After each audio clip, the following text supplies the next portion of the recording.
सभी को नमस्कार। आज के सत्र छात्रों के लिए व्यक्तिकृत सामग्री में आप सभी का हार्दिक स्वागत है। ये टॉपिक है हमारे आज के टेक संवाद मंगलवार का। मैं द्वेता परमार आपका स्वागत करती हूँ और एक बहुत ही साधारण सा प्रश्न पूछकर आज के हमारे सेशन का शुरुआत करना चाहूंगी और इसका जवाब आप चैट विंडो में हाँ या ना लिखकर दे सकते हैं। क्या हमारी कक्षा में सभी विद्यार्थी एक ही तरह से सीखते हैं? इंतजार रहेगा आपके उत्तर का।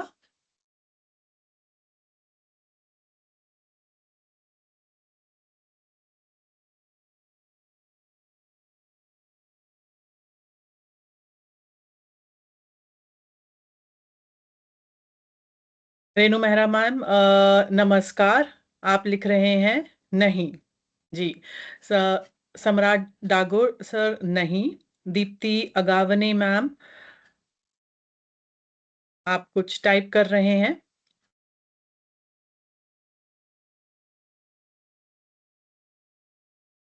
निश्चित रूप से नहीं, क्योंकि कुछ विद्यार्थी जल्दी सीखते हैं, कुछ को अधिक अभ्यास की आवश्यकता होती है, कुछ चित्रों और वीडियो के माध्यम से बेहतर सीखते हैं, तो कुछ चर्चा, गतिविधियों या लेखन के माध्यम से। इसी प्रकार प्रत्येक विद्यार्थी की रुचियां, क्षमताएं और सीखने की शैली अलग होती है। जी दीप्ति मैम, नहीं। फिर भी हम अक्सर सभी विद्यार्थियों को एक ही सामग्री, एक ही गतिविधि और एक ही मूल्यांकन देते हैं। यहीं से ही व्यक्तिकरण, जिसे हम कहते हैं पर्सनलाइजेशन की आवश्यकता सामने आती है। तो आइए, सबसे पहले मैं चाहूंगी कि आप अपना परिचय दें। चैट बॉक्स में अपना परिचय साझा करें हमारे साथ। आपका नाम, आप किस विद्यालय से जुड़े हैं, आप किस शहर या जिला से आए हैं, कृपया करके अपना परिचय चैट विंडो में साझा कीजिए और साथ ही साथ इस प्रश्न का उत्तर भी दीजिए कि आपके लिए किस प्रकार के शिक्षार्थियों को निरंतर सहयोग देना सबसे अधिक चुनौतीपूर्ण लगता है। उन्नत शिक्षार्थी, सीखने में कठिनाई का सामना करने वाले विद्यार्थी, विभिन्न सीखने की शैलियों वाले शिक्षार्थी, विभिन्न रुचियों वाले शिक्षार्थी या विविध क्षमता स्तर वाली कक्षाएं।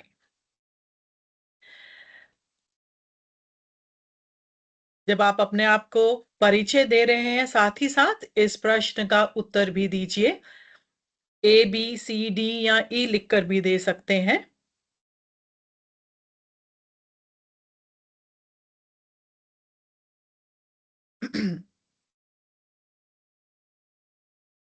बहुत अच्छा लगता है जानकर कि हर एक दिशा से हमारे साथ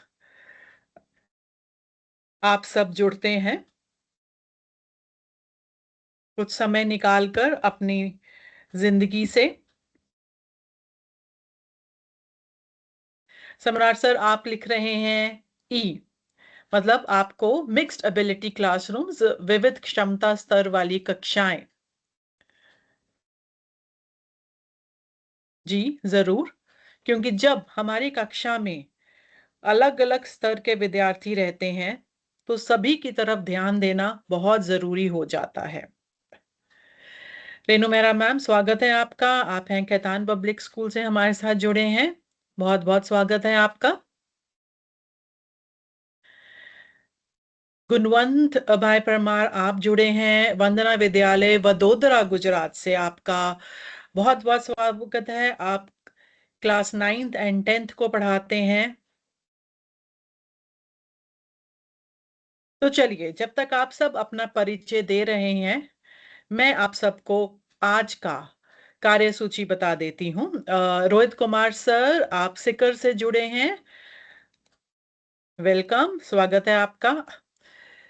तो आज हमारा शीर्षक, जो विषय का प्रकाश है, वो हम सबको पता चल गया है कि हम छात्रों के लिए व्यक्तिकृत सामग्री किस प्रकार तैयार कर सकते हैं।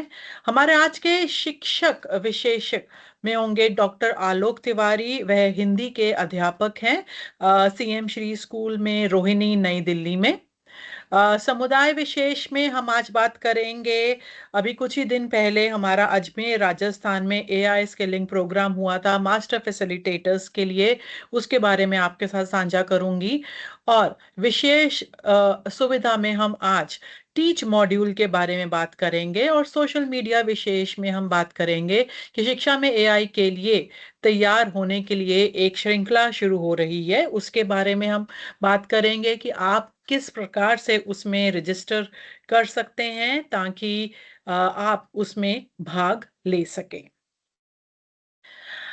आप मैथ और आप लिखते हैं कि आप मैथ्स और साइंस पढ़ाते हैं परमार साहब, बहुत अच्छे। दीप्ति अगवाने मैम, आप महाराष्ट्र से अंग्रेजी की अध्यापिका हैं।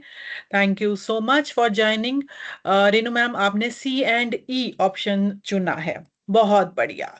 इसी प्रकार से हमारा चैट को आप लाइव रखिएगा और भागी रहिएगा सेशन में। दीप्ति मैम, आपने ई ऑप्शन चूज किया है। तो चलिए, हमारे आज का जो विषय पर प्रकाश है, जो टॉपिक टॉर्च लाइट है, वो है छात्रों के लिए व्यक्तिकृत सामग्री तैयार करना। जब मैं बात करती हूँ व्यक्तिकरण, जिसे कि कहते हैं पर्सनलाइजेशन में, इसका इतना क्यों महत्व है, क्यों ये इतना महत्वपूर्ण है। हर कक्षा में विविध क्षमताओं, भाषाओं, रुचियों और सीखने की अलग अलग शैलियों वाले विद्यार्थी होते हैं। इसलिए ये बहुत ही जरूरी हो जाता है कि सभी विद्यार्थियों के लिए एक ही प्रकार का शिक्षण हमेशा प्रभावी नहीं होता। जब हम व्यक्तिकरण की बात करते हैं तो विद्यार्थियों को एक ही अधिगम लक्ष्य तक पहुंचने के लिए कई अलग अलग रास्ते उपलब्ध कराता है। जैसे कि मान लीजिए, अगर मैं एक बहुत साधारण सा उदाहरण रखूं आपके सामने, कई विद्यार्थी वीडियो देखकर बेहतर सीखते हैं, जिसे हम विजुअल लर्नर्स कहते हैं। कई चित्रों और गतिविधियों के माध्यम से सीखते हैं, कई पढ़कर और लिखकर समझते हैं, और किसी विद्यार्थी को अतिरिक्त सहयोगी की आवश्यकता होती है, जबकि कुछ को अधिक चुनौतीपूर्ण कार्यों की। तो हमें यह समझना पड़ेगा कि सीखने का लक्ष्य सभी के लिए समान हो सकता है, लेकिन वहां तक पहुंचने का मार्ग प्रत्येक विद्यार्थी के लिए अलग हो सकता है।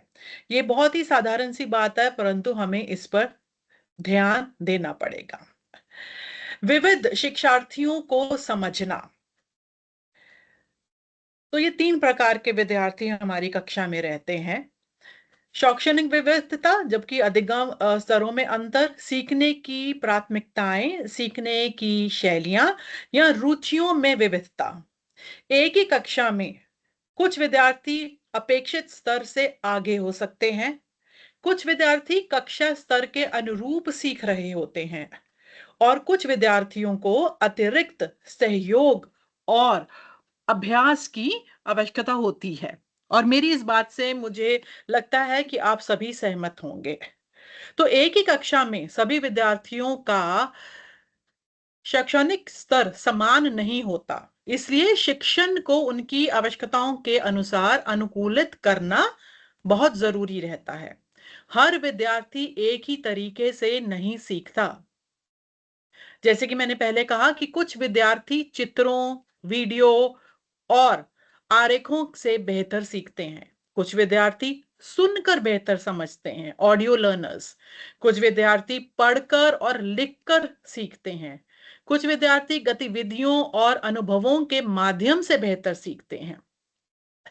जब हम विद्यार्थियों को सीखने की प्राथमिकताओं को ध्यान में रखते हैं, तो सीखना अधिक रोचक, प्रभावी और सहभागपूर्ण बन जाता है। विद्यार्थियों की रुचियों को ध्यान में रखकर शिक्षण करने से सीखना अधिक रोचक, अर्थपूर्ण और प्रभावी बन जाता है। अगर मैं आपसे कहूं कि हमारे जो शैक्षणिक विविधता है, 3 प्रकार के हैं। उन्नत शिक्षार्थी हैं, या कक्षा स्तर के शिक्षार्थी हैं, या सीखने में जिनको कठिनाई का सामना करना पड़ता है। उन्नत शिक्षार्थी नई अवधारणाओं को जल्दी समझते हैं, क्योंकि उन्हें पहले से ही वो पता रहता है और वो उसके बारे में और रुचि रखते हैं और जानना चाहते हैं।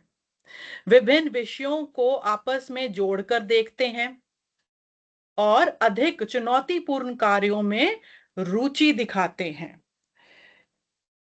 ये हमेशा चाहेंगे कि उन्हें कॉम्प्लेक्स, डिफिकल्ट कार्य दी जाए और वो बहुत खुशी-खुशी उन्हें करते हैं। जबकि जो कक्षा स्तर के शिक्षार्थी हैं, वे अपनी कक्षा के अपेक्षित अधिगम स्तर के अनुसार सीखते हैं। जो कक्षा में आप सिखा रहे हैं, जितना सिखा रहे हैं, उनके लिए उतना ही बहुत महत्वपूर्ण रहता है। वे स्पष्ट मार्गदर्शन, नियमित अभ्यास और सीखी हुई बातों को व्यवहार में लागू करने के अवसरों से बेहतर सीखते हैं। इनके लिए बहुत ही सटीक गाइडलाइंस बताने से इन्हें जल्दी समझ में आता है और आसान लगता है इनको। और अगर मैं तीसरे पिलर के बारे में बात करूं, सीखने में कठिनाई का सामना करने वाले विद्यार्थियों के ज्ञान और कौशल में कुछ अंतराल हो सकता है। उन्हें अब्स्ट्रैक्ट जिसे कहते हैं अमूर्त अवधारणाओं को समझने में कठिनाई हो सकती है, या सीखने के लिए अतिरिक्त सहयोग की आवश्यकता पड़ सकती है। इनके लिए हमें कक्षा में ज्यादा मेहनत करनी पड़ती है, क्योंकि इन्हें सरल से आपका अधिगम समझ में नहीं आता है। अगर हम अधिगम स्तर के बारे में बात करें, जो कि शैक्षणिक विविधता है, तो उन्नत विद्यार्थी ने मान लीजिए अगर मैं एक एग्जांपल लूं क्लाइमेट चेंज का, जलवायु परिवर्तन पर 2 वीडियो देखे हैं, तो जो उन्नत विद्यार्थी हैं के लिए ऐसी समृद्धि गतिविधि तैयार कीजिए जिसमें आलोचनात्मक चिंतन, शोध जिसे रिसर्च और समाधान तैयार करना शामिल हो। तो मेरा जो प्रॉम्प्ट है उसे मुझे इस प्रकार से लिखना होगा कि जो मेरे उन्नत विद्यार्थी हैं उन्हें कुछ रिसर्च वर्क के माध्यम से, उन्हें कुछ रिसर्च काम करने के लिए उसमें कुछ मिले। तो ऐसी गतिविधि, ऐसी एक्टिविटी मुझे डालनी पड़ेगी। जबकि अगर मेरे कक्षा स्तर के शिक्षार्थी हैं और उन्हें उसी प्रकार के 2 वीडियो दिए गए हैं उसी टॉपिक के लिए, लेकिन मेरा जो प्रॉम्प्ट है वो बदल जाएगा। उसमें कहूंगी कि एक कॉम्प्रिहेंशन पैसेज दीजिए जिसमें कि चर्चा हेतु प्रश्न हो, डिस्कशन क्वेश्चंस हो, या उसमें एक ग्राफिक ऑर्गेनाइजर हो, या एक छोटा रिटर्न, एक संक्षिप्त लिखित प्रतिक्रिया गतिविधि होनी चाहिए है। क्योंकि ये वो विद्यार्थी हैं जिन्हें की एकदम सिंपल लैंग्वेज में जो उन्हें दिया गया है वो उसी को देखकर ही आगे उसके प्रश्न दें और उसको समझें। जबकि अगर मैं उन विद्यार्थियों की बात करूं जिन्हें की सीखने में कठिनाई होती है, तो यहां पर जो मेरा प्रॉम्प्ट है बदल जाएगा, क्योंकि ये मेरे जो विद्यार्थी हैं बहुत पहले से ही उन्हें कठिनाइयों का सामना करना पड़ रहा है। तो इनके लिए मैं मार्गदर्शित नोट्स तैयार कीजिए, गाइडेड नोट्स, या दृश्य विजुअल सपोर्ट्स हों जिन्हें कि वो देखकर समझ पाए, या स्टेप बाय स्टेप जो गतिविधियां उन्हें दी गई हैं उन्हें वो चरणबद्ध गतिविधियां दी जाएं, ताकि वो पहला स्टेप करें, फिर दूसरे पर जाएं, फिर तीसरे पर जाएं और जलवायु परिवर्तन के कारणों और प्रभावों की पहचान कर सके। तो इनके लिए जो मुझे कार्य बनाना पड़ेगा वो ऐसा होना चाहिए है जिसे कि वह समझ लें बहुत ही आसानी से, उन्हें कोई दिक्कत ना हो और वो जल्दी से उस कार्य को पूरा कर ले। तो चलिए एक प्रॉम्प्ट, एक गतिविधि देखते हैं। मान लीजिए आप हिंदी के अध्यापक हैं या अगर इंग्लिश के भी हैं, तो मुझे विशेषण एडजेक्टिव विषय पर 3 अलग-अलग स्तरों की गतिविधियां तैयार करनी है। अब मुझे 3 अलग-अलग गतिविधियां क्यों चाहिए हैं? बहुत सिंपल है, मुझे इसलिए चाहिए हैं क्योंकि मेरी कक्षा में 3 स्तर के विद्यार्थी बैठे हैं, तो उनका जो आउटपुट है मुझे अच्छे तरीके से मिल जाना चाहिए है। तो स्पष्ट अधिगम उद्देश्य लिखिए, उपयुक्त गतिविधि तैयार कीजिए, उदाहरण दीजिए, विद्यार्थियों की सहभागिता बढ़ाने वाले प्रश्न शामिल कीजिए, मूल्यांकन के लिए एक त्वरित एग्जिट टिकट जिसे कहते हैं दीजिए, या सुनिश्चित करें कि सभी विद्यार्थी एक ही अधिगम लक्ष्य तक पहुंचे, लेकिन उनकी आवश्यकता और क्षमता के अनुसार अलग-अलग सीखने के अवसर भी प्राप्त हों। तो एक ही टॉपिक को मैं को पायलट पर डाल सकती हूं और 3 अलग-अलग तरह के मेरे पास एक्टिविटीज, प्रश्नोत्तर सब कुछ तैयार हो सकता है, ताकि मेरी कक्षा में बैठे हुए तीनों स्तरों के विद्यार्थियों को वह टॉपिक अच्छे से समझ में आ जाए। सीखने की अगर प्राथमिकताओं के शैली को देखते हो अगर हम देखें, तो जो हमारे उन्नत शिक्षार्थी हैं, उन्हें नई अवधारणाओं को जल्दी समझते हैं, विभिन्न विषयों को आपस में जोड़कर वो करते हैं। लेकिन जो कक्षा स्तर वाले हैं, जैसे कि हमने पहले देखा, उन्हें एक स्पष्ट मार्गदर्शक दिखाना पड़ता है, और जिन्हें सीखने में कठिनाई का सामना करना पड़ता है, उन्हें और भी अ, अतिरिक्त सहायता चाहिए होती है, सरल भाषा चाहिए होती है। सो अधिगम लक्ष्य समान रहता है, लेकिन वहां तक पहुंचने का तरीका अलग-अलग हो सकता है। उदाहरण के तौर पर, यदि विद्यार्थी मान लीजिए फ्रिक्शन के बारे में सीख रहे हैं, तो अगर मैं दृश्य जिन्हें कि विजुअल लर्नर्स होते हैं उनके बारे में बात करूं, तो उस साइकिल पर लगने वाले घर्षण को दर्शने वाला चित्र या आरेख का अध्ययन करके सीख सकता है। तो मुझे एक ऐसा चित्र चाहिए है। और अगर मेरे श्रवण शिक्षार्थी हैं, जो कि ऑडिटरी लर्नर्स हैं, उन्हें चर्चा के माध्यम से ये समझ सकता है कि साइकिल के ब्रेक उसे रोकने में कैसे सहायता करते हैं। और अगर मेरे जो शिक्षार्थी हैं वो काइनेस्थेटिक लर्नर्स हैं, गतिशील या क्रियात्मक हैं, विभिन्न सतहों पर वस्तुओं को लुढ़काकर प्रयोग कर सकता है और घर्षण के प्रभावों का अवलोकन कर सकता है। एक चौथा भी है लिंग्विस्टिक शिक्षार्थी, जो कि मेरे भाषाई शिक्षार्थी हैं। ये लिख सकते हैं कि घर्षण गति को किस प्रकार प्रभावित करता है।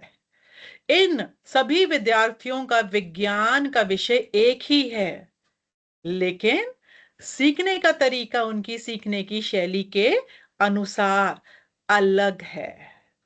तो हमें समझना पड़ेगा कि सभी विद्यार्थी एक ही अवधारण सीख रहे हैं, टॉपिक हमारा एक ही है, लेकिन उस तक पहुंचने का मार्ग उनकी सीखने की आवश्यकताओं और पसंद के अनुसार भिन्न हो सकता है। अब अगर हम सीखने की प्राथमिकताएं, सीखने की शैली, माने दृश्य शिक्षार्थी विजुअल लर्नर्स, श्रवण शिक्षार्थी ऑडिटरी लर्नर्स, गतिशील या क्रियात्मक काइनेस्थेटिक लर्नर्स, या भाषाई लिंग्विस्टिक के बारे में बात करें, तो जिन हमारे जो दृश्य शिक्षार्थी हैं, विजुअल लर्नर्स हैं, उनके लिए कौन सी गतिविधियां हैं जो कि लाभदायक हो सकती हैं?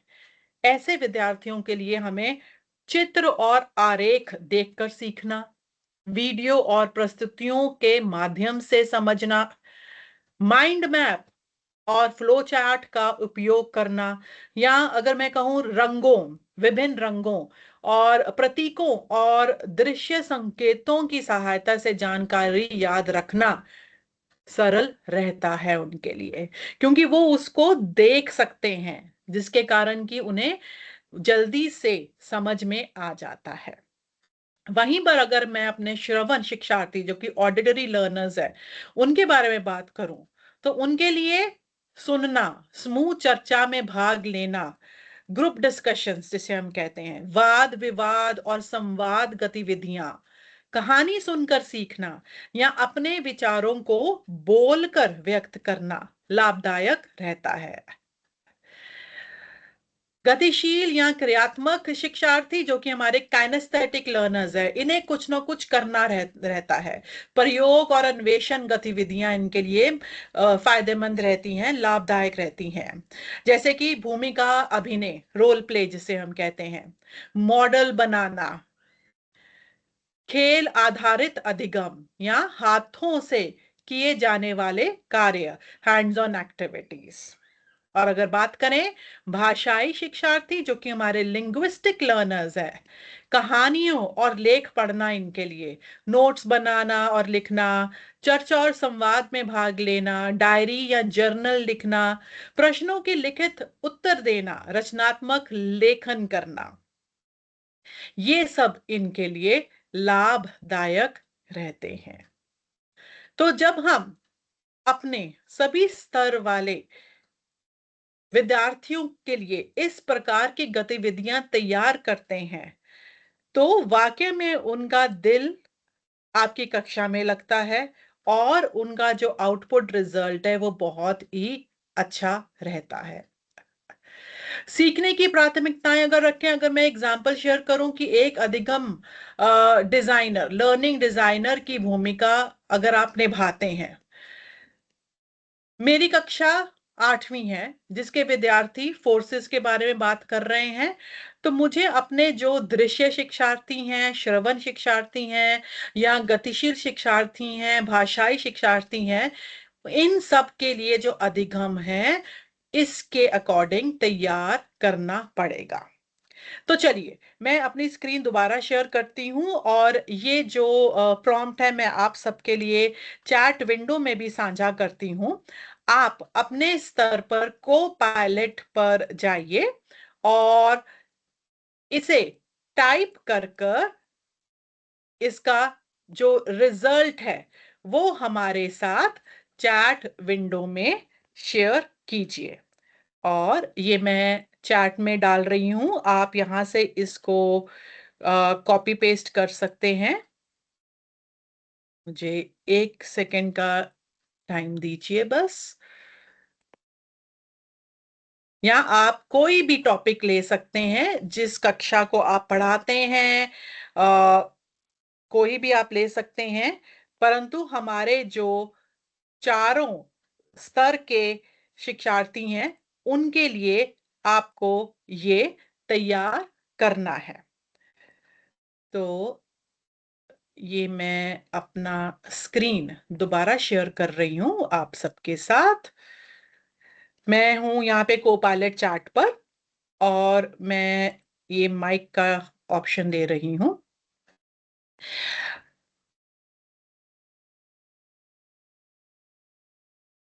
Draft activities for the topic force for class 8 students.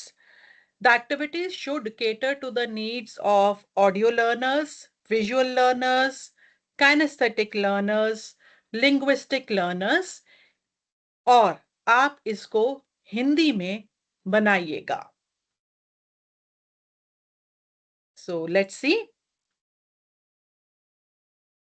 ये देखिए, तो कक्षा 8 के लिए बल विषय पर विभिन्न प्रकार के शिक्षार्थियों, audio visual kinaesthetic linguistic learners को ध्यान में रखते हुए गतिविधियों निम्न प्रकार से तैयार की जा सकती हैं। तो इसने मुझे ऑडियो लर्नर्स के लिए गतिविधि दे दी, मेरे जो विजुअल लर्नर्स हैं उनके लिए भी आ गई, और क्रियात्मक काइनेस्थेटिक लर्नर्स के लिए भी आ गई, और लिंग्विस्टिक के लिए भी आ गई। एक उन्होंने मेरे को एक समेकित मूल्यांकन असेसमेंट भी दे दिया है, और मुझसे ये भी पूछ रहे हैं कि अगले विषय के लिए गतिविधियां बताएं, बल पर क्विज तैयार करें, बल पर कविता और नारे दें। तो ऑप्शंस और भी दे दिए हैं। इस प्रकार बल विषय को सभी प्रकार के शिक्षार्थियों की आवश्यकताओं के अनुरूप रोचक एवं प्रभावी बनाया जा सकता है। अब इसमें से अगर मुझे मॉडिफाई करना है, लग रहा है कि मुझे कि ये इसको मुझे और आसान बनाना है किसी गतिविधि को, तो मैं वो भी कर सकती हूँ। मुझे क्या करना है, मुझे सिर्फ एक निर्देश और देना है यहाँ पर, और वो मेरा कोपायलट चैट मेरे को पूरा आंसर दे देगा। मैं चाहूंगी कि आप भी अपने टॉपिक, कक्षा, जिस कक्षा को पढ़ाते हैं, आप उसके साथ अब चैट विंडो में हमारे साथ साझा करें कि आपके पास किस प्रकार का रिजल्ट आया। आप एक स्क्रीनशॉट लेकर शेयर कर सकते हैं।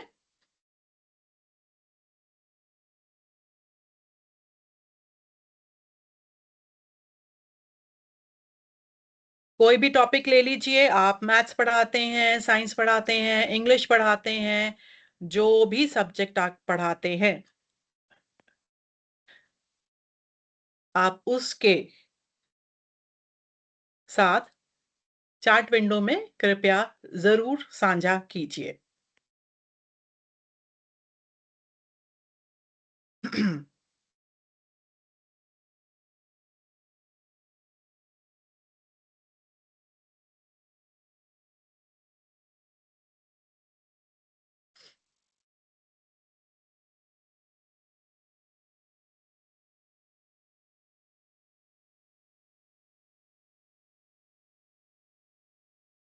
इंतजार कर रही हूं।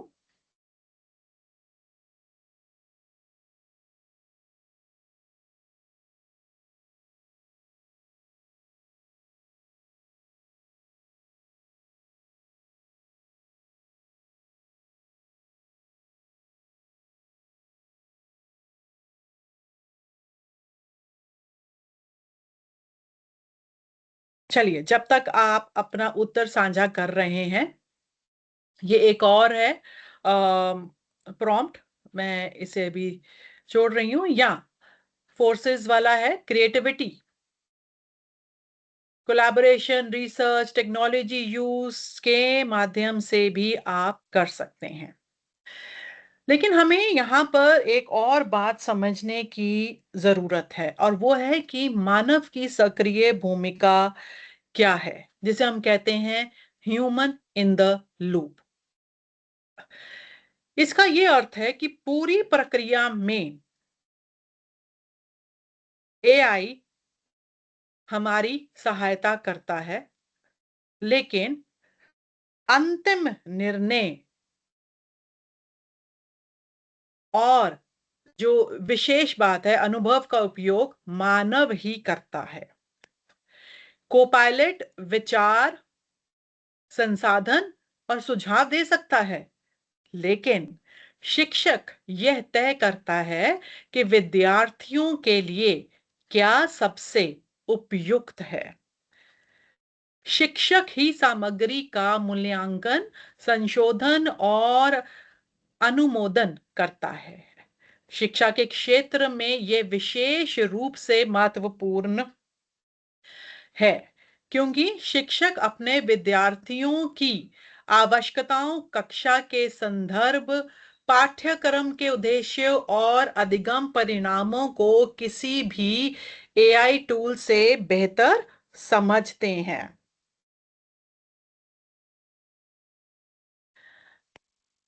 तो सबसे पहला चरण क्या है? सबसे पहला चरण सोचें, थिंक, लक्ष्य और विशिष्ट विवरणों की पहचान करें। कोपायलट का उपयोग करने से पहले शिक्षक स्पष्ट रूप से तय करता है विद्यार्थियों को क्या सीखना है, शिक्षार्थी कौन है, सफलता कैसी दिखेगी, कोई विशेष आवश्यकता या शर्त क्या है। उदाहरण के तौर पर हमें केवल ये लिखने के बजाय कि बल पर एक पाठ तैयार करें, हमें यह लिखना चाहिए कि शिक्षक पहले सोचता है और लिखता है कि कक्षा 8वीं के लिए बल विषय पर विज्ञान का एक पाठ तैयार कीजिए। कक्षा में उन्नत शिक्षार्थी, सीखने में कठिनाई का सामना करने वाले विद्यार्थी, बहुभाषी शिक्षार्थी और खेलों में रुचि रखने वाले विद्यार्थी शामिल हैं।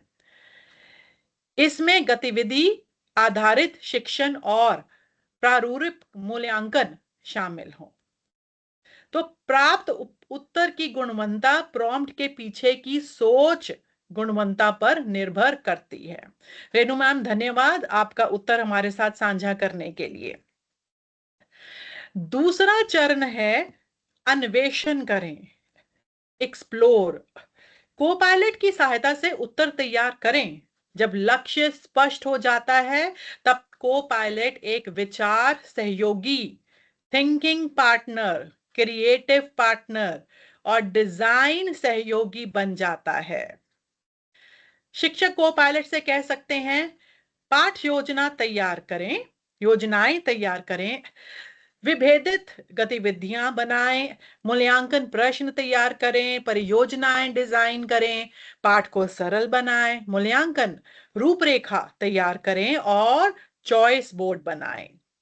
और मैं देख रही हूं कि एक बहुत ही प्यारा ग्राफिक और ट्रायंगल का गुणवंती भाई परमार आपने शेयर किया है। धन्यवाद आपका। यूजर 2049 सर, आपने भी बहुत ही प्यारी एक्टिविटी शेयर की है। जैसे कि अगर मैं एक उदाहरण प्रॉम्प्ट लूं कि एक अधिगम डिजाइनर की भूमिका जो हमने अभी किया था कि सभी शिक्षार्थियों के लिए बनाया जाए, और इसमें तीसरा और अंतिम चरण रहता है सुधार करें, इम्प्रूव। विकल्पों को अपनी आवश्यकताओं के अनुसार बेहतर बनाए। एआई द्वारा तैयार किया गया पहला उत्तर बहुत कम अवसरों पर अंतिम उत्पाद होता है। शिक्षक, आप उसे और बेहतर बना सकते हैं। कैसे? अधिक संदर्भ जोड़कर या निर्देशों को स्पष्ट कर कर, कठिनाई स्तर समायोजता करके, पाठ्यक्रम के अनुरूप बनाकर और विद्यार्थियों की आवश्यकताओं के अनुसार व्यक्तिकृत करके। जैसे कि अगर वही अपना सेम एग्जांपल लूं बल का, तो इसके बाद शिक्षक आगे दे सकते हैं कि गतिविधियां खोज परक, इंक्वायरी बेस्ड बनाइए या बहुभाषी शिक्षार्थियों के लिए सहायता जोड़िए, खेलों से संबंधित वास्तविक उदाहरण शामिल कीजिए या ब्लूम्स टेक्सोनोमी के अनुसार गतिविधियां तैयार कीजिए। हर संशोधन अंतिम संसाधन को अधिक उपयोगी और प्रासंगिक बनाता है। हमें ये याद रखना है कि आप तो अल्टीमेटली अंत में जो हमारा परिणाम है वो अधिक समृद्ध होना चाहिए है, अधिक व्यक्तिगत होना चाहिए है या विद्यार्थियों की वास्तविक आवश्यकताओं के अनुसार होना चाहिए है, अनुरूप होना चाहिए है, और सीखने को अधिक सार्थक और प्रभावी बनाए ऐसा होना चाहिए है। तो लक्ष्य ये नहीं है कि सभी विद्यार्थी एक ही तरीके से सीखें, बल्कि यह है कि प्रत्येक विद्यार्थी अपने सीखने के लक्ष्य तक सफलता पूर्वक पहुंच सकें। तो इसी लक्ष्य को हमें हमेशा ध्यान में रखना चाहिए है और अपना अधिगम तैयार करना चाहिए है। धन्यवाद कुंदरी मैम, आपने ऑडिटरी लर्नर्स के लिए स्टोरी मेथड एक पूरा आपने हमारे साथ शेयर किया है कि इस तरह लेसन में विजुअल डायग्राम्स बिल्कुल सही, ऑडिटरी राइम्स या स्टोरीज दोनों मिलेंगे जिससे हर लर्नर को फायदा होगा। बहुत अच्छी बात है। गुजराती और इंग्लिश, जी जरूर, आपने इसमें विभिन्न भाषाएं भी जोड़ दी हैं। तो हमें क्या परिवर्तन लाना है अपनी कक्षाओं में? सभी विद्यार्थी के लिए एक समान कार्य नहीं, विभेदित गतिविधियां और विकल्प होने चाहिए हैं। संसाधन तैयार करने में समय से हमें विद्यार्थियों को सहयोग देने में समय ज्यादा देना चाहिए है। सभी विद्यार्थियों के लिए एक समान कार्य, विभेदित गतिविधियां और विकल्प। मानकीकृत मूल्यांकन, स्टैंडर्डाइज्ड असेसमेंट्स, एक ही प्रकार का असेसमेंट बना दिया सबके लिए, नहीं, सीखने को प्रदर्शित करने के लचीले तरीके, तकनीक सहायक शिक्षण, एआई संचालित व्यक्तिकरण द्वारा सशक्त शिक्षण पर ध्यान देना चाहिए है।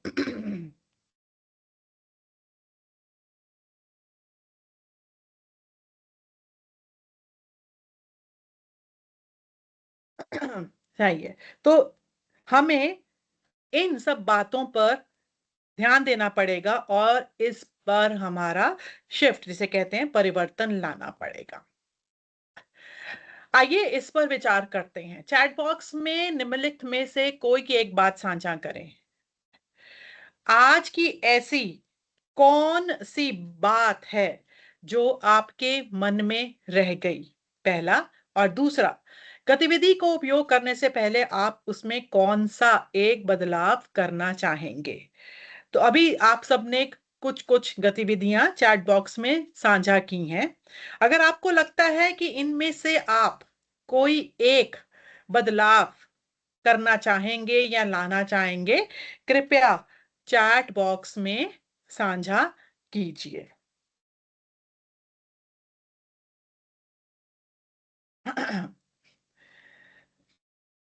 या आपको लगता है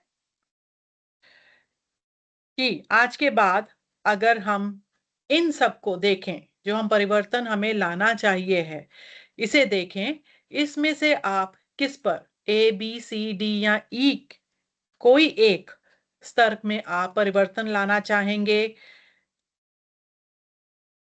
या विचार करना चाहेंगे? मैं अपनी स्क्रीन पर इसी स्लाइड को रखती हूं।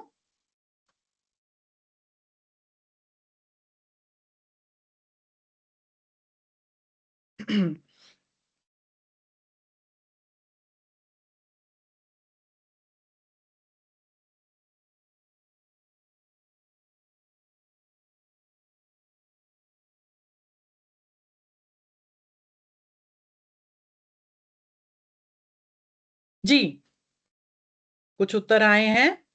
इसमें पिक्चर्स और ऐड करूंगा ताकि सभी स्तर के स्टूडेंट्स लाभान्वित हों। बिल्कुल बिल्कुल बिल्कुल। जी, क्योंकि चित्र देखकर हम और भी अच्छे से समझ जाते हैं कि अगर मैं अपनी बात भी करूं, तो अगर एक चित्र मेरे सामने आता है, अ, मुझे एक अधिगम को समझने में बहुत ही सहायता मिलती है। इसी के साथ हम चलते हैं आज के हमारे शिक्षक लाइमलाइट। आप हैं जी गुणवंत भाई परमार, आप लिखते हैं प्रॉम्प्ट कैसे देना वो डिटेल में बताया आपने, थैंक यू सो मच, बहुत बहुत धन्यवाद आपका। मैं बात कर रही थी हमारे आज के शिक्षक लाइमलाइट में, जिसमें कि हमारे साथ जुड़े हैं डॉक्टर आलोक तिवारी। आप हैं हिंदी के शिक्षक, सीएम श्री विद्यालय से, जो कि सेक्टर 18 में है, रोहिणी, नई दिल्ली में। आपने को पायलट को अपनी कक्षा में, अपने सब्जेक्ट में बहुत ही अच्छे तरीके से इस्तेमाल किया है, जिससे कि छात्रों को बहुत ही लाभ हुआ है। तो मैं आमंत्रित करती हूँ आलोक सर को। आलोक सर, आपका स्वागत है हमारे सेशन में। बहुत बहुत धन्यवाद मैम। जी सर। सबसे सबसे पहले तो मैं धन्यवाद देना चाहूंगा मीनाक्षी मैम को, खुशबू मैम को और इनकी पूरी टीम को, कि जिस तरह से इन्होंने हमारे विद्यालय में आकर हमारे साथियों को को पायलट और एआई के बारे में बहुत सारी जानकारी दी। साथ ही साथ उन्हें प्रोत्साहित किया कि आगे बढ़कर किस तरह से एआई का उपयोग करते हुए अपने बच्चों के लिए हम कुछ बेहतर कर सकें। दूसरे इस मंच पर मुझे बोलने का अवसर दिया, उसके लिए भी आभार प्रकट करता हूँ। साथियों, मैं जैसा कि बताया गया, सीएम श्री विद्यालय सेक्टर 18 रोहिणी दिल्ली में कार्यरत हूँ।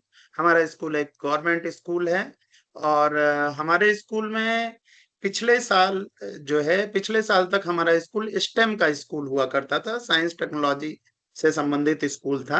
यानी 11वीं 12वीं में हमारे स्कूल में केवल विज्ञान पढ़ने वाले विद्यार्थी रहते थे। इस साल हमारे यहाँ एक नई स्ट्रीम इंट्रोड्यूस की गई और वो थी ह्यूमैनिटीज, मानविकी।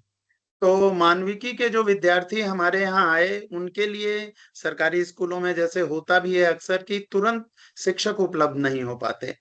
तो राजनीति विज्ञान के शिक्षक हमारे विद्यालय में नहीं हैं।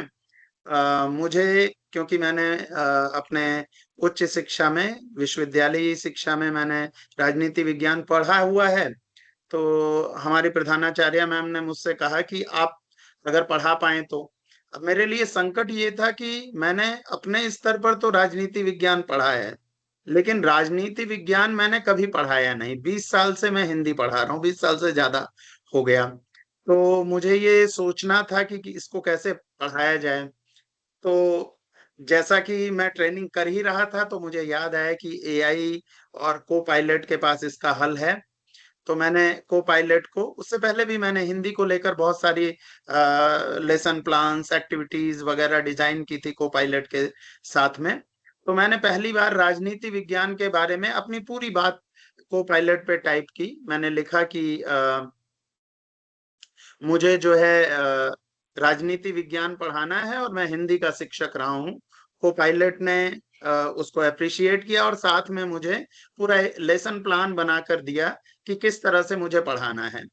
लेकिन जब मैं उसको लेकर कक्षा में गया तो मुझे एक नई समस्या समझ में आई, और वो समस्या ये थी कि मेरे पास जो विद्यार्थी आए थे, मेरा विद्यालय एक अंग्रेजी माध्यम का विद्यालय है, लेकिन मेरे पास जो विद्यार्थी आए थे उनमें से लगभग 40-45% विद्यार्थी ऐसे थे जो सरकारी स्कूलों से हिंदी माध्यम से पढ़कर आए थे। आगे वो अंग्रेजी माध्यम से पढ़ना चाह रहे थे। तो मैंने को पायलट को फिर ये सारी बातें को पायलट पे टाइप की, और मैंने उससे पूछा कि कैसे ये जो सिद्धांत हैं इसको ऐसी भाषा में पढ़ाया जा सके कि हिंदी और अंग्रेजी दोनों तरह के बच्चे उसमें एक तरह से ठीक से समझ पाएं। तो बहुत ही शानदार तरीके से कुछ गतिविधियां उसने सुझाई और लेसन प्लान का पूरा एक ढांचा तैयार किया। मैं उस लेसन प्लान को लेकर गया। राजनीति विज्ञान के अगर कुछ साथी हैं तो वो समझ सकते हैं कि कुछ ऐसी गूढ़ बातें भी होती हैं जो समझाने के लिए हमें सहारा लेना पड़ता है अंग्रेजी भाषा का भी। जैसे हमारे यहाँ जो फंडामेंटल राइट्स हैं, यानी जो मौलिक अधिकार हैं और जो नीति निर्देशक तत्व हैं, इनके कई ऐसे शब्दावलियां हैं जो अंग्रेजी में ज्यादा सहज लग रही हैं बच्चों को। तो उन दोनों को मिलाकर मैंने पढ़ाया और बच्चों की तरफ से बहुत अच्छा रिस्पांस रहा।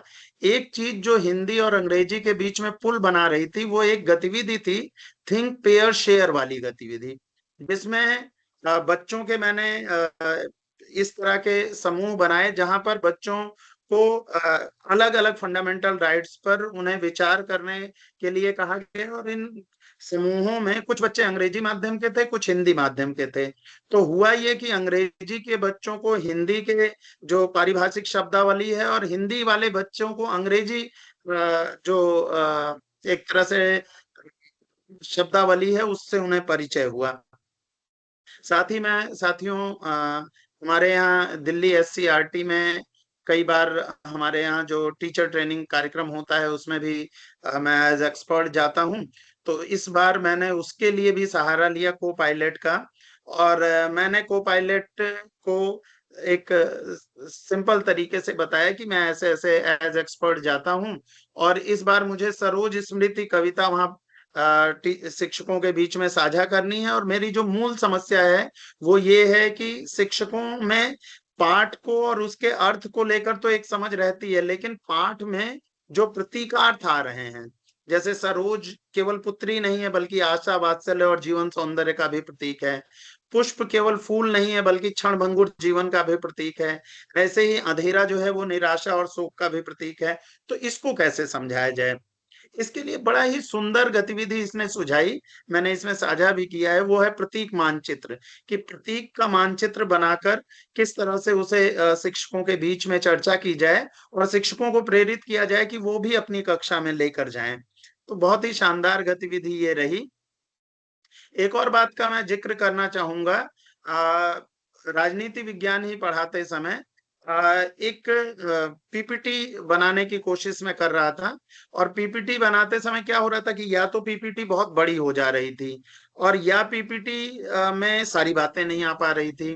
तो को पायलट ने बहुत ही कंसाइज रूप में, बहुत ही एक तरह से कहिए संक्षेप में, हर पीपीटी में जो मौलिक अधिकार हैं, नीति निर्देशक तत्व हैं और किस अनुच्छेद में है, उसको अंकित करके और साथ में उसमें चित्र भी लगाकर प्रस्तुत किया, और 12 स्लाइड्स में पूरे पाठ को बहुत अच्छे से हमने पढ़ा लिया।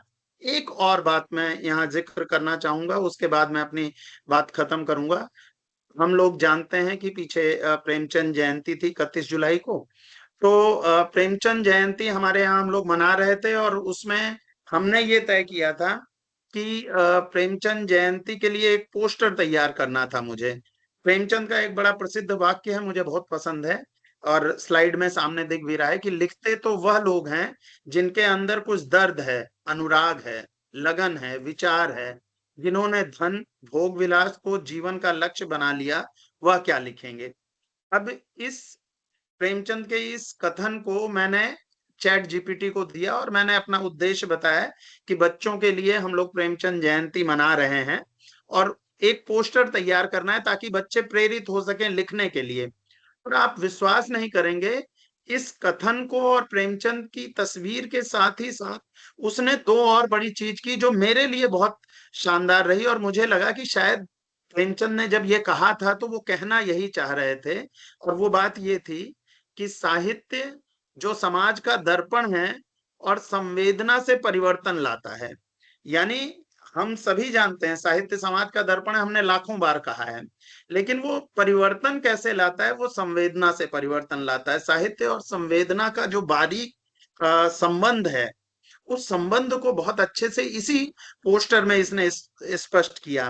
नीचे कलम संवेदना से चले तभी समाज बदले करके एक स्लोगन भी आप इस पोस्टर में देख सकते हैं। इस पोस्टर को मैंने जब देखा तो प्रेमचंद के बारे में न जाने कितनी बातें जो मैंने विश्वविद्यालय स्तर पर पढ़ी थी, उस उसका मुझे ध्यान आया। मैंने बच्चों से जाकर चर्चा की, और इस पोस्टर को हमारे बच्चों ने बहुत पसंद किया। तो मुझे ऐसा लग रहा है कि को पायलट जो सबसे बड़ा योगदान हम शिक्षकों के लिए कर सकता है, वो ये है कि हमारे विद्यालय में जो अलग अलग तरह के विद्यार्थी हैं, जैसे हमारे यहाँ अंग्रेजी हिंदी माध्यम के विद्यार्थी थे, उनके पढ़ने का तरीका अलग अलग था, उनके लिए अलग अलग तरह से पढ़ने के तरीके विकसित करने में हमारी मदद कर सकता है।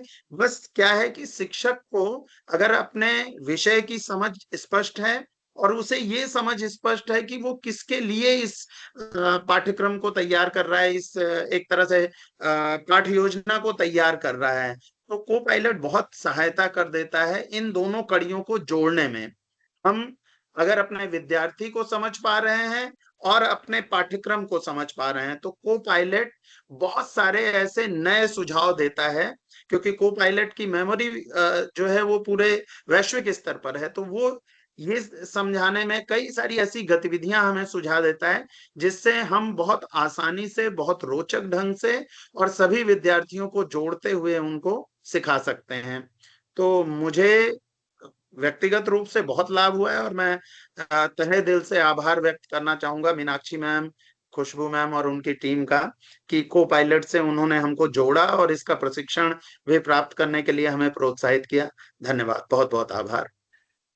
बहुत बहुत धन्यवाद आपका आलोक सर। आपने बहुत ही अच्छे तरीके से हमें बताया कि आपका जो सब्जेक्ट है, चाहे हिंदी है, पर हम दूसरे सब्जेक्ट में भी अगर हमें किसी कक्षा में जाकर पढ़ाना पड़ जाए, तो हम को पायलट की मदद लेकर आसानी से अपना कार्य कर सकते हैं। बहुत बहुत धन्यवाद। मुझे उम्मीद है कि आपने बहुत ही हमारे सारे टीचर्स को प्रेरित किया है, और वो भी कोपायलट चैट का इस तरह से इस्तेमाल कर पाएंगे। आपका बहुत बहुत धन्यवाद सर। चलिए आगे हम चलते हैं। अ,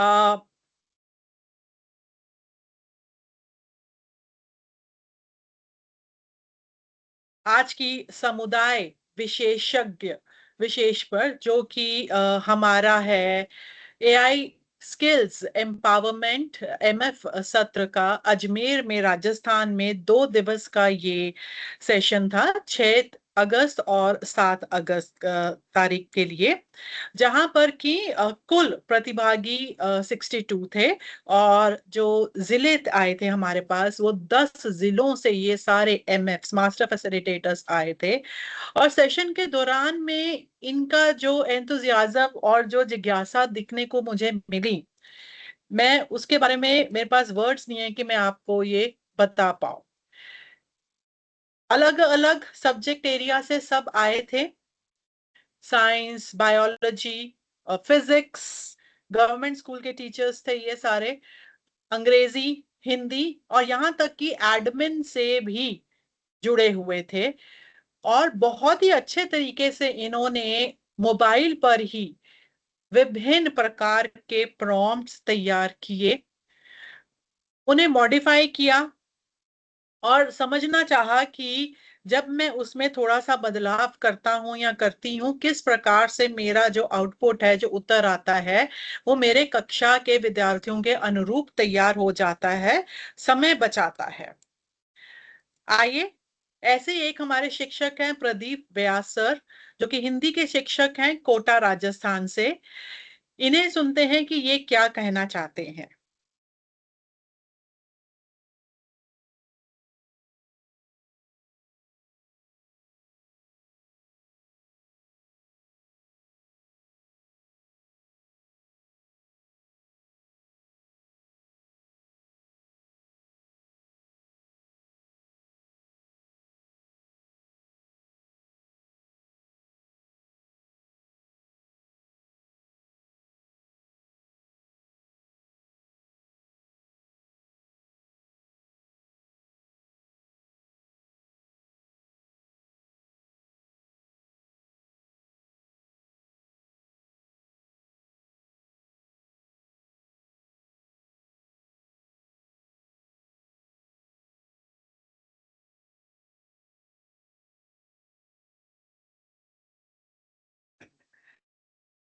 जी, फीचर हेडलाइट में हम आज बात करेंगे टीच मॉड्यूल का, जो कि मौजूदा सामग्री में संशोधन करने में बहुत ही सहायक रहता है।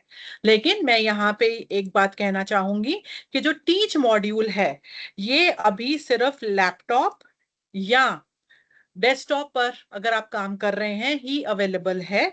मोबाइल पर ये सुविधा अभी नहीं है।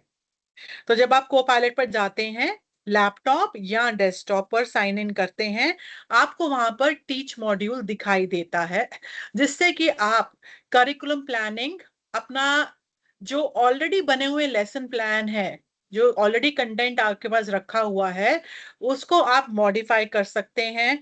उसमें आप डिफरेंशिएटेड इंस्ट्रक्शंस डाल सकते हैं और एग्जाम्पल्स जोड़ सकते हैं और स्टैंडर्ड्स, जैसे एनसीईआरटी के अलग अलग लर्निंग आउटकम्स हैं, सीबीएसई के अलग अलग लर्निंग आउटकम्स हैं, उसके मुताबिक आप अपना जो भी लेसन प्लान है या एक्टिविटीज हैं उसको जोड़ सकते हैं। लेकिन मैं फिर से कहना चाहूंगी कि टीच मॉड्यूल अभी फिलहाल के लिए मोबाइल की हमारी कोपायलट की ऐप पर अवेलेबल नहीं है।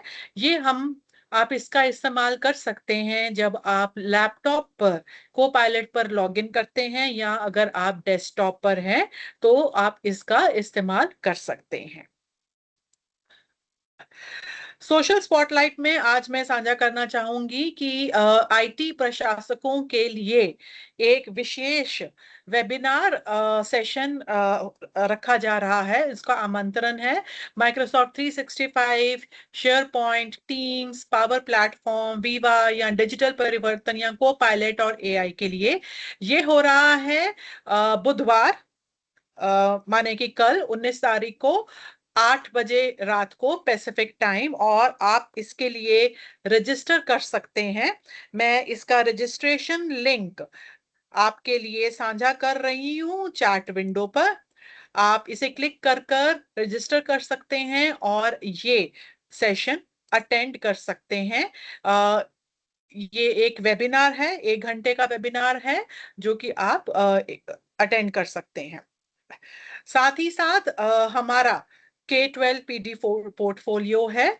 अगर आपको लगता है कि आप इसमें से कुछ भी चुनकर आप इसकी और जानकारी लेना चाहते हैं, तो आप हमें लिख सकते हैं। मैं हमारे YouTube चैनल का लिंक भी शेयर कर रही हूँ, इंस्टाग्राम का भी कर रही हूँ, क्योंकि जो सोशल मीडिया है ये हमें आपके साथ जुड़ने में सहायता करते हैं। और आप हमें लिख सकते हैं हमारी मेल आईडी पर, जो कि है education@dpedagogics.com पर। हमारा व्हाट्सएप ग्रुप हर एक कम्युनिटी के लिए बने हुए हैं, जिसमें कि आपने देखा होगा हम लेटेस्ट जानकारी शेयर करते हैं आपके साथ, और हमारे K12 के एआई स्कूल प्रोग्राम्स में है। साथ ही साथ हमारा जो टेक संवाद मंगलवार है 25 अगस्त का अगर मैं कहूं, तो हमारा जो टॉपिक रहेगा प्रॉम्प्ट से आगे बढ़कर पढ़ाना, टीचिंग बियॉन्ड द प्रॉम्प्ट, वह रहेगा, जो कि 5:30 बजे रहेगा। लेकिन इससे पहले कि आप और हम एक दूसरे से अलविदा लें, मैं चाहूंगी कि आप 2 मिनट लगाकर हमारा ये फीडबैक फॉर्म जरूर सबमिट कीजिए। क्यूआर कोड आपकी स्क्रीन के सामने दिखाई दे रहा है, और इसका लिंक जो है वो मैं आपके साथ चैट विंडो में साझा कर रही हूं। कृपया 2 मिनट का समय लेकर हमें आप अपना फीडबैक जरूर साझा कीजिए।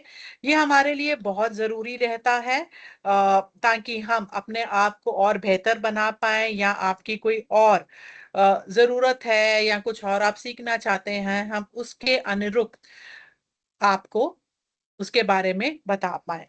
साथ ही साथ आप अपने आप को हमारा जो एजुकेटर स्पॉटलाइट है, लाइमलाइट है, उसके लिए नॉमिनेट कर सकते हैं कि आप आना चाहते हैं अगले मंगलवार या उसके अगले मंगलवार, और अपना अनुभव हमारे साथ साझा कर सकते हैं। आप देख रहे हैं कि हर मंगलवार हमारे साथ कोई ना कोई शिक्षक जुड़ते हैं, और वो हमें प्रेरित करते हैं ये बताकर कि उन्होंने अपनी कक्षा में को पायलट का इस्तेमाल कर कर किस प्रकार से गतिविधियां, टीएलएम्स, लेसन प्लान्स, या व्यक्तिगत अपने पर्सनल काम के लिए किस प्रकार से उन्होंने अधिगम तैयार किए, और उससे उसको तैयार करने के बाद उस उनकी कक्षा में छात्रों का किस प्रकार से विकसित हुआ, किस प्रकार उन्हें लाभ हुआ, वो साझा करते हैं। तो इसके लिए आप अपने आप को नॉमिनेट कर सकते हैं। आप कोई भी मंगलवार चुन सकते हैं, आप हमें लिख सकते हैं ईमेल पर, या व्हाट्सएप ग्रुप में साझा कर सकते हैं। एक फॉर्म का लिंक भी मैंने पहले साझा किया था, आप उसमें भी फॉर्म फिल कर कर अपना नाम, अपने आप को नॉमिनेट कर सकते हैं। मैं 1 मिनट का मौन रखूंगी ताकि आप हमारा फीडबैक फॉर्म फिल कर कर हमारे साथ साझा कर पाए।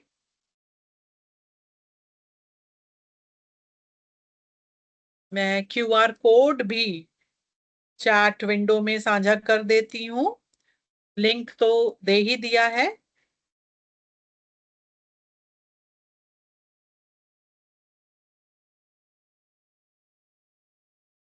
कृपया इसे भरकर, इसे फिल कर कर हमारे साथ साझा कीजिए। आप सभी का हमारे साथ जुड़ने के लिए बहुत बहुत धन्यवाद, और हमारे साथ इंस्टाग्राम पर जुड़ने के लिए भी आप सबका बहुत बहुत धन्यवाद।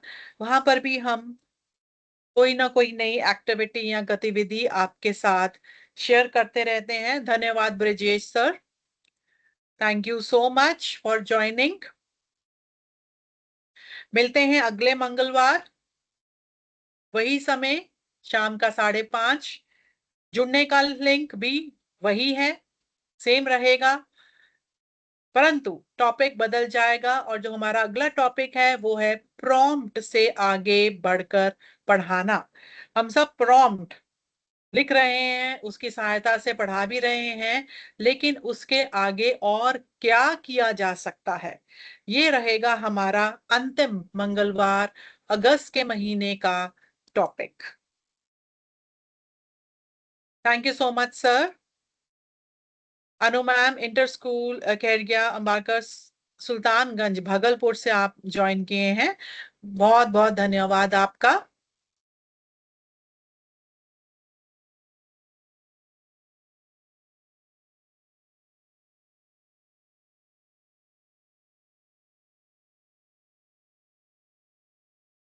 पूर्णिमा मैम आप लिख रहे हैं कि आपको सर्टिफिकेट कैसे